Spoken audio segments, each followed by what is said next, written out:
Bienvenue à cette édition sur la RTN Niger et tout de suite les titres de cette édition. Les résultats d'une étude sur les revenus de l'uranium actuellement en étude au cours d'un atelier, une étude réalisée par Osiwa et Rotab à Niger.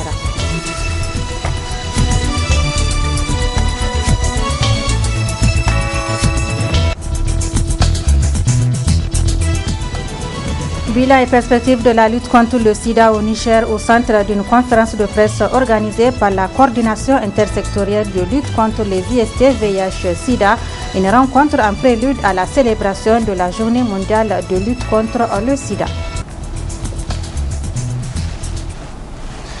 Bonsoir à tous et tout d'abord ce démenti du ministère de la Justice relativement à une dépêche publiée qui rapporte que le fils de l'ancien guide de la révolution libyenne, Sadi Kadhafi, est décédé au Niger. Le ministère nigérien de la Justice tient à préciser que Sadi Kadhafi est actuellement en résidence surveillée à Niamey. Cela dit, depuis le retrait du principal allié de la mouvance pour la renaissance du Niger, le Modern Lumana, ce que d'aucuns appellent une chasse aux sorciers est engagé contre les militants de ce parti qui occupent encore des postes de responsabilité. Les derniers actes, c'est l'interpellation du maire du 2e arrondissement de Niamey et du directeur général de l'hôpital national de Niamey. Réaction de Soumana Sanda, membre du bureau politique, pour qui les raisons de ces interpellations sont purement politiques. Cette situation traduit à suffisance le peu d'égard que ce régime actuel accorde aux citoyens nigériens et en particulier à celui qui se réclame de l'opposition. Je pense que notre police républicaine est en train d'être instrumentalisée à outrance pour régler des comptes politiques. Sinon, nos camarades et leurs avocats ont été formels. Les perquisitions menées à leur lieu de travail et à leur domicile n'ont rien révélé. Ils ne pouvaient pas d'ailleurs en être autrement puisque c'est des gens qui ne se reprochent rien. Leur seul péché est de rester fidèles à la ligne du parti, de rester fidèles au président Hamamadou. Nous n'avons pas d'explication autre que celle-là.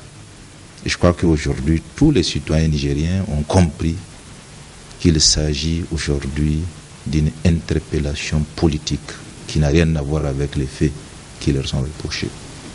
Ils ont certes le pouvoir aujourd'hui. Ils sont en train d'en abuser. Pour la petite histoire, ils ont poussé l'indécence jusqu'à faire une sorte de tri parmi les militants arrêtés. Et celui qui avait eu la chance de prendre part le dimanche passé au palais de congrès à la prétendue déclaration de la coordination régionale de Niamey que je préside, lui a été libéré. On a considéré que lui, on l'a vu à la télé, il a soutenu, n'est-ce pas, le gouvernement d'union nationale. Donc lui, il est au-dessus, n'est-ce pas, de la loi. On ne peut pas le garder. Il a été purement et simplement libéré hier aux environs de 20h. Alors que c'est la même chose qui lui est reprochée, comme les autres.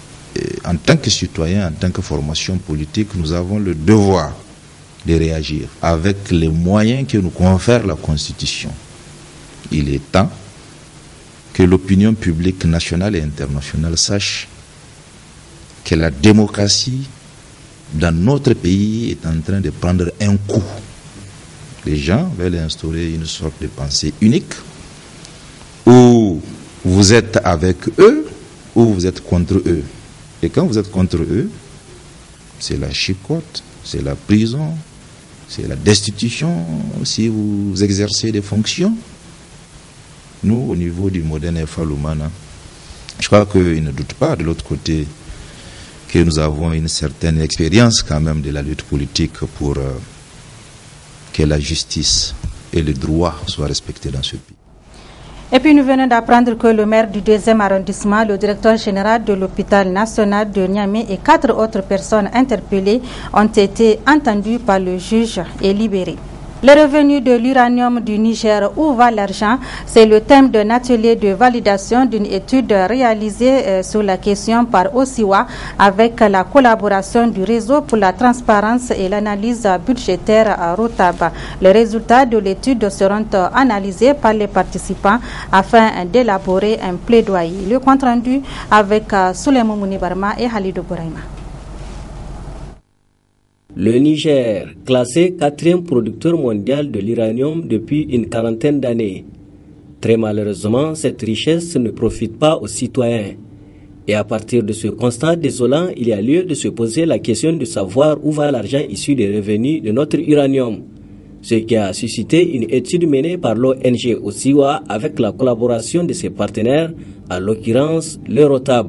D'où l'idée d'organiser cet atelier qui regroupe décideurs et acteurs de la société civile. Les participants vont se pencher sur le contenu des données recueillies sur le terrain.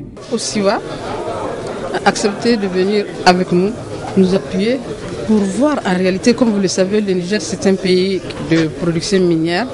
Mais on se rend compte au niveau de des organisations de la société civile que ces richesses qu'on a depuis des années et des années n'arrivent pas à permettre à notre pays de se développer comme on l'aurait souhaité.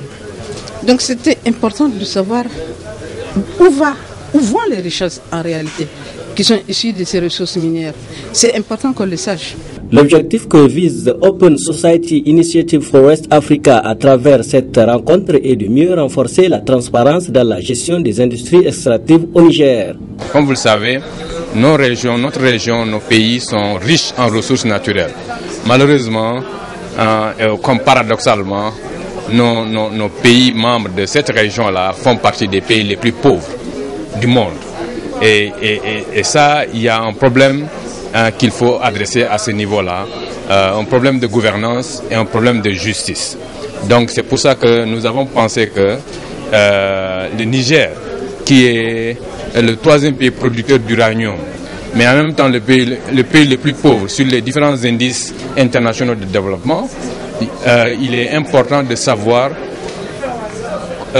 comment est-ce que ces richesses-là sont exploitées et comment est-ce que c'est géré, comment est-ce que c'est gouverné de façon générale et s'assurer qu'elle bénéficie à l'économie nationale nigérienne mais aussi aux populations du Niger. Le gouvernement du Niger salue cette initiative qui s'inscrit dans la droite ligne du processus de relecture des contrats miniers engagés avec ses partenaires, surtout dans le domaine uranifère. Nous sommes convaincus que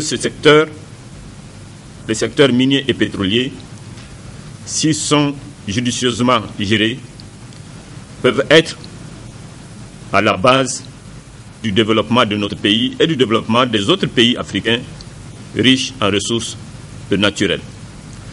C'est pour cette raison que nous saluons votre initiative, que nous saluons les activités d'Osiwa, parce qu'elles viennent contribuer aux efforts des États pour une plus grande transparence et pour des retombées significatives des richesses naturelles pour nos pays.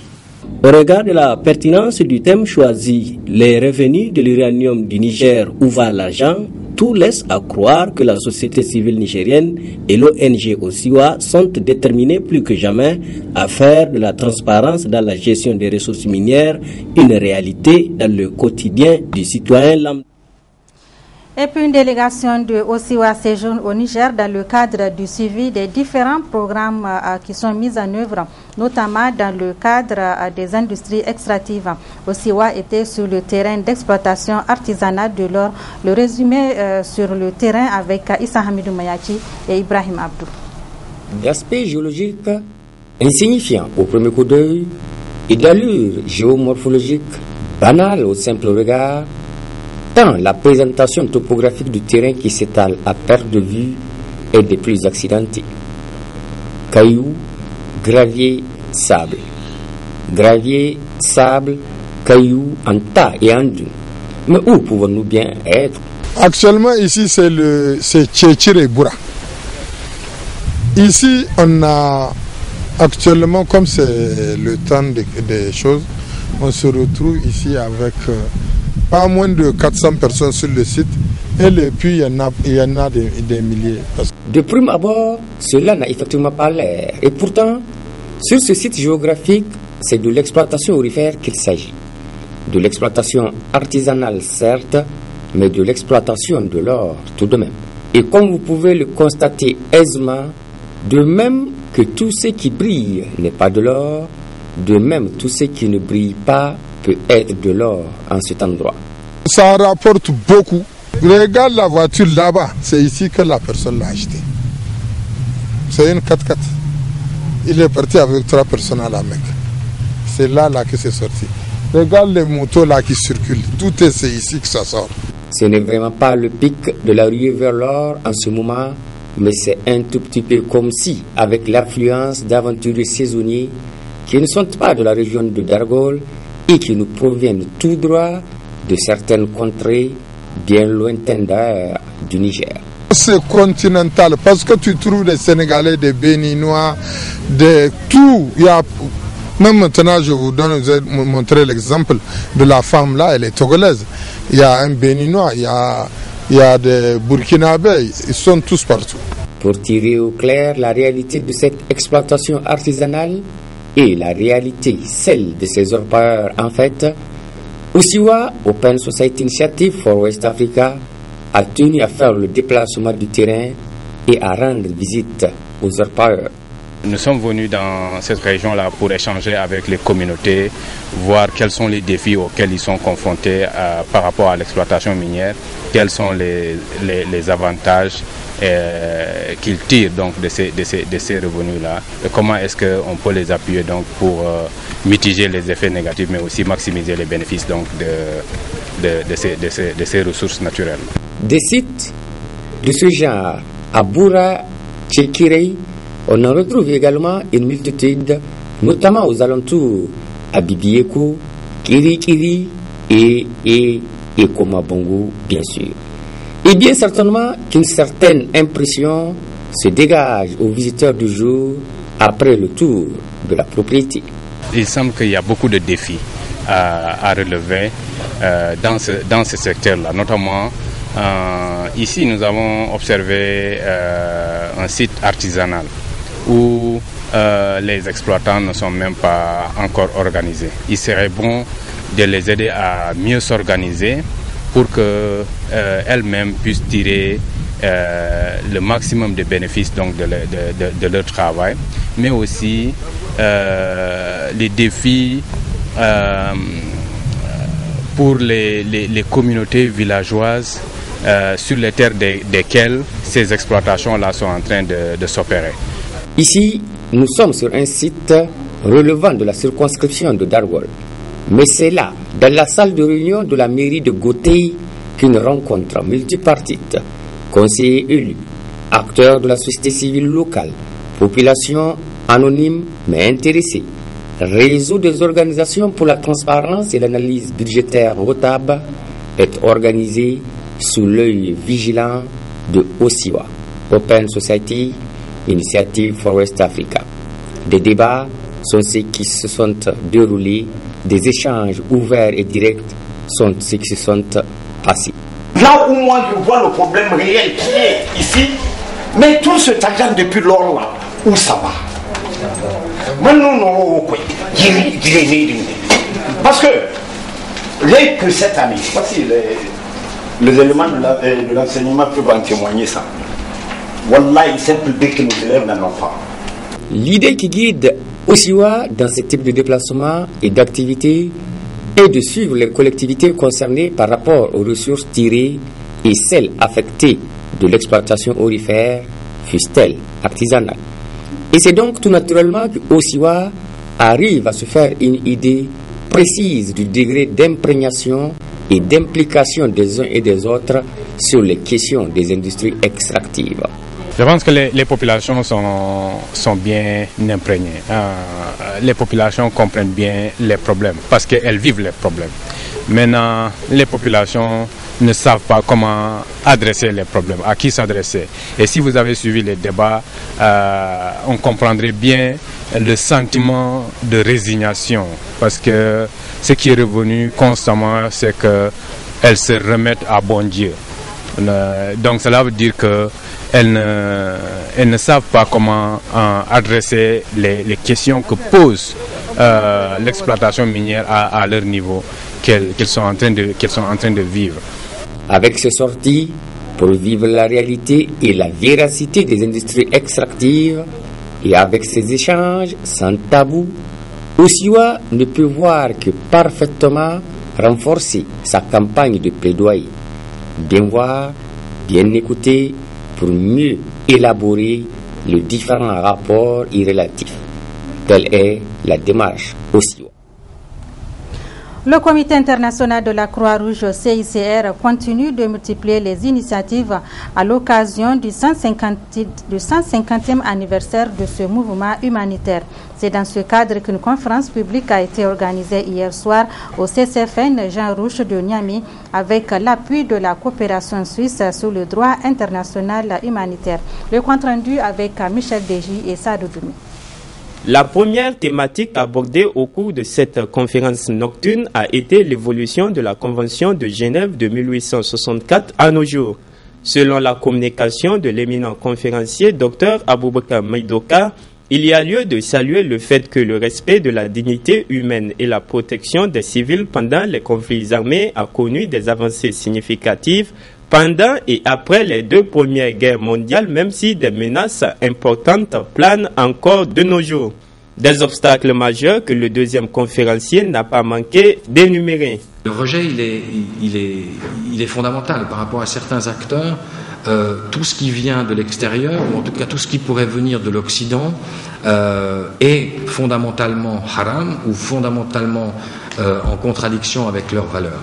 Alors aujourd'hui, le CICR, grâce à son expérience sur des terrains comme l'Afghanistan, le Yémen, le Mali récemment, la Somalie et autres, a une longue expérience et les groupes en question ont aussi une longue expérience du CICR. Et pour la plupart, ils nous respectent, ils nous acceptent et ils considèrent que nous sommes un acteur neutre, indépendant et que l'on respecte en tant que tel.